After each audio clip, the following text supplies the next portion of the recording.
Salut la troupe. Chose promise, chose due, je te tiens au courant de ce qui se passe dans le garage. On est normalement là mardi soir 20h. J'ai pas encore fini le minium caracal pour Fred. On l'a nettoyé.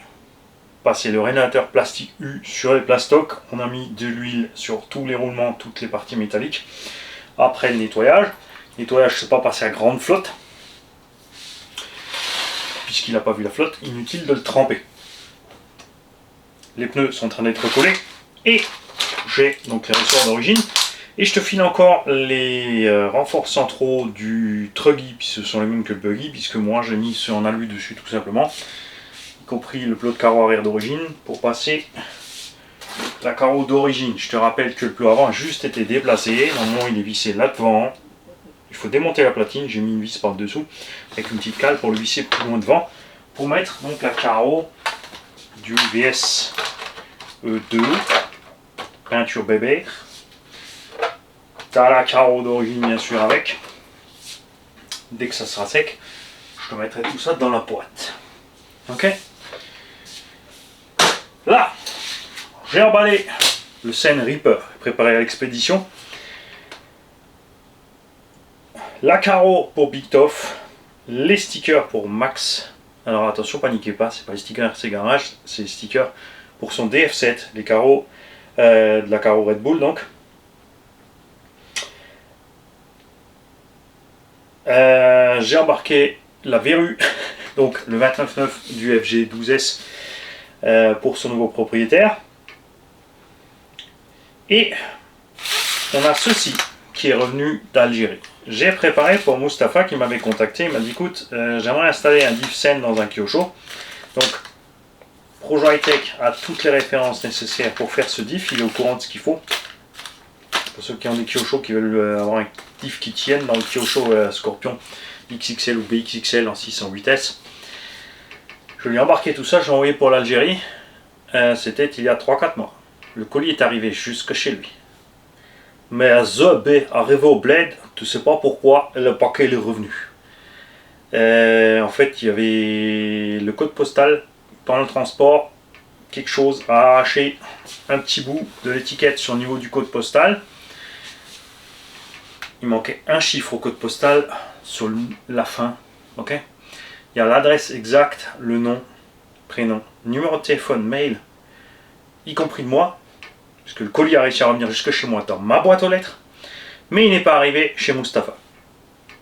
Et là tu te poses quand même des questions parce que bon, un numéro près, pour un employé de la poste, étant donné qu'il a l'adresse, m'étonnerait que l'adresse avec le nom du village, on retrouve la même, avec le même nom de village, dans... Il manquait celui du milieu de la fin, donc c'est un numéro comme en France, un 39 000, on va dire 39 000, il manquait le 0 du milieu. Donc ça m'étonnerait qu'entre 30 001 et 30 099, il existe 99 villages du même nom, et encore moins 99 même adresse dans le même village du même nom, et encore moins la même personne. Le même numéro de rue et le même numéro d'appartement. Donc ça, c'est vraiment les trucs rageants des expéditions, parce que voilà, les gens n'ont rien à foutre, tout simplement, personne ne fait son travail. Parce que normalement, employé de la poste, tu vois, ça m'est arrivé en Suisse aussi. Le gars de la poste en Suisse, il a pris le truc, il a googlé, il a regardé, ça peut que être que lui, expédié là-bas, il y avait mon mail, donc j'ai reçu un mail de l'employé de la poste suisse qui m'a dit voilà, le colis est arrivé, manquait ça ou ça, enfin il m'a demandé confirmation, c'est bien ça, et j'ai dit ouais. Et tu vois, ça il l'a fait à côté, tout simplement. Ça c'est ce qu'on attend quand on paye aussi cher pour un service postal qu'on paye en France, puisque si vous pensez que la poste française n'est pas chère, il faut savoir que c'est aussi cher que la poste suisse. La poste suisse n'est pas plus chère que la poste française. Accroche-toi là-dessus. C'est quand même délirant. D'accord, donc ça, c'est les petits trucs qui cassent les pieds. Donc j'ai écrit à Mustapha avec le mail avec lequel il m'a écrit, j'espère avoir de ses nouvelles. Et sinon, au pire, j'espère qu'il voit cette vidéo, que quelqu'un qui connaît voit cette vidéo. Il dit Mousti, tu râlais, tu disais Mani, il a merdé le boulot, les pièces ne sont pas arrivées, t'es énervé. Envoie-lui un mail, il les a retrouvées. Hey, je lâche pas l'affaire aussi facile, moi, hein. Pas quoi,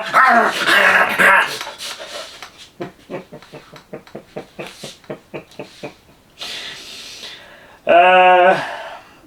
Donc on a ça.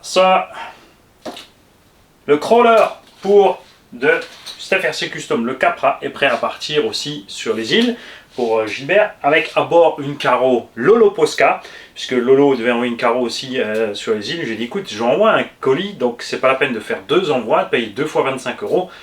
Tu m'envoies la carreau par Mondial Relais, c'est 5-6 €, on la glisse dans le colis, ça va largement rentrer, une carreau de Buggy 1.8 dans le colis du Capra. Et j'ai soudé, Gilles, tes prises XT60 sur tes batteries. Alors je vous explique un peu le truc. Donc on a préparé le colis, il était prêt à partir. Et là, Gilles qui me dit attends Lolo, il doit m'envoyer un colis, il faut que tu lui expliques comment ça marche. Je dis écoute, laisse tomber, dis-lui de m'envoyer la carreau, comme ça on la met dans le colis. D'accord, donc la carreau arrive, je la mets dans le colis, je prépare le colis. Là, Gilles me dit maintenant il me manque des batteries, donc organise les batteries, je les mets en XT60, ok? Donc je rouvre le colis, je soude l'XT60 et il faut savoir que j'avais préparé le colis. Donc quand j'ai mis la carreau de Lolo, j'ai repréparé le colis. Mais j'avais pas les batteries. Après j'ai soudé la prise XT60, j'ai refermé le colis. Mais j'avais toujours pas les batteries. Là les batteries sont arrivées, j'ai soudé les prises. Et là Gilles c'est bon. Le colis est fermé avec tout à bord. Ça va arriver. Ça va arriver. Normalement. Oh Gilles, Gilles, Gilbert, vous savez pas comment ça pinoyer. Et nous avons reçu le deuxième colis de tonton Clément. Premier colis donc envoyé par Mondial Relais, vous avez vu ça va très vite, les deux colis étaient envoyés en même temps.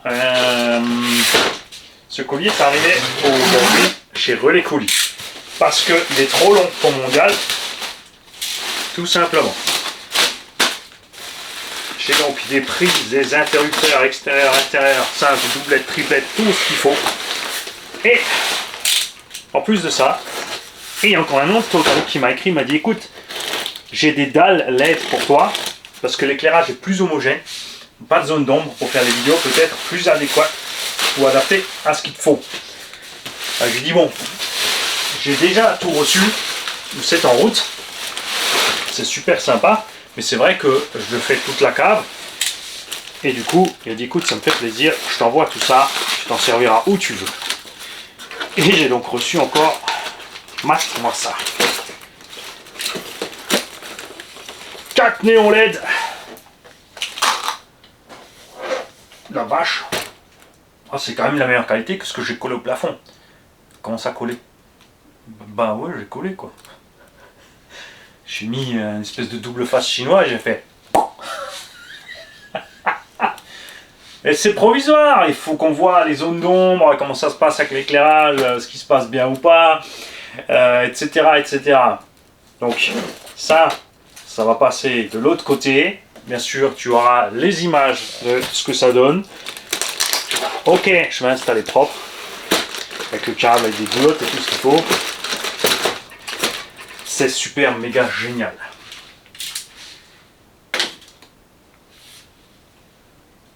Et quoi d'autre? À la base, je voulais cet après-midi vous finir le Kraton 4S. Mais ça c'est raté. Il est posé là en morceaux par terre. On va rééquiper le Kraton 4S, je te rappelle, donc avec un VXL 4S d'un Traxxas Max. Parce que je suis curieux de ce qui va se passer avec ce combo. On a exactement un moteur de la même taille. Bien sûr, ça c'est comme dit démesurément grand par rapport à un Max 10 RTR 120 A 4S. Mais le Max, qui est plus lourd d'un plus d'1 kg que ce Kraton 4S, sort les mêmes perfs avec la même autonomie. C'est là qu'on se pose des questions. Ok? À moi, perso, on va voir ça. Ça se trouve, ça sera pire. Ça se trouve, ça sera pareil. Et on espère que ça sera mieux, tout simplement. Si c'est mieux, ben, c'est cool parce que je rappelle que cet engin, c'est pas le mien, c'est le vôtre. Il est à gagner. Il sera à gagner. Paniquez pas, vous n'avez pas raté de vidéo d'inscription, il n'y a pas encore de règles de jeu en cours. Il y a d'autres choses qui se passent. Et certains ont remarqué un truc. Ils se sont dit, mais attends, sur la vidéo allemande, il a parlé du Team Asso MT10. Faut aller écrire. Donc tous ceux qui ont raté, parce que comme dans le titre de la vidéo, je mets le timecode. Je dis qu'à partir de temps et temps, c'est en allemand, il y a plein de gens qui coupent, ils disent, oh c'est bon, on passe en bouche. Il y en a qui regardent. parce que ils se sont dit, il est mesquin le Mani, je me méfie. Donc je vous invite tous à regarder toutes les vidéos de cette semaine, à partir de lundi matin, ou de l'annonce du jeu, du MT10, c'était lundi matin, je crois, c'était lundi midi, de bien visionner les vidéos et de balancer un commentaire partout, ne serait-ce qu'au cas où. Je t'ai pas dit c'est ça, mais sois prudent. Ouais, tu s'arrange des vues et des commentaires, t'imagines pas ce que ça nous coûte de balancer un commentaire, tout ça pour une voiture gratuite qui vaut à peu près 400 balles à peine.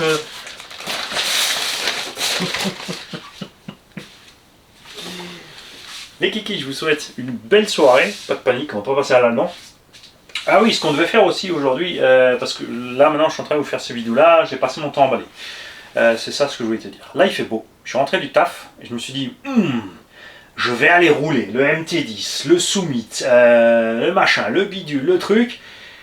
Et j'étais devant ma liste de colis à faire et de gens qui attendent leur joujou et j'aimerais bien qu'ils les aient avant ce week-end pour en profiter ce week-end. Donc je me suis dit, assieds-toi dessus, tu iras pas rouler parce que tu étais vilain, t'as traîné. Tu vas emballer les colis et puis tant pis pour toi. Voilà. Maintenant je vais encore finir ce mignon, on va encore emballer ce mignon, comme ça pour ce soir c'est carré. Si une vidéo de run arrive, c'est que j'ai quand même encore réussi à vite fait glisser le truc, mais du coup j'aurais pas fini le Creton. Parce que le Creton, il faudrait peut-être commencer les vidéos pour mercredi mon gars. N'est-ce pas? Ouais, pas faux. Allez, bonne soirée tout le monde.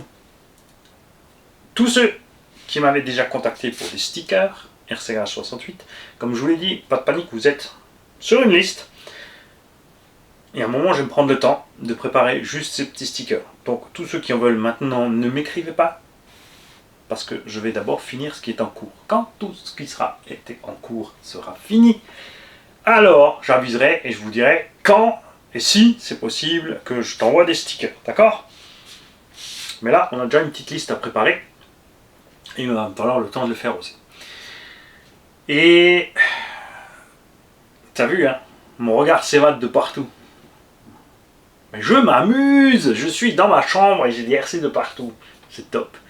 Et évitez de faire ça pour les outils. Hein. Pas parce qu'il y a de copyright dessus, mais parce que c'est super cher.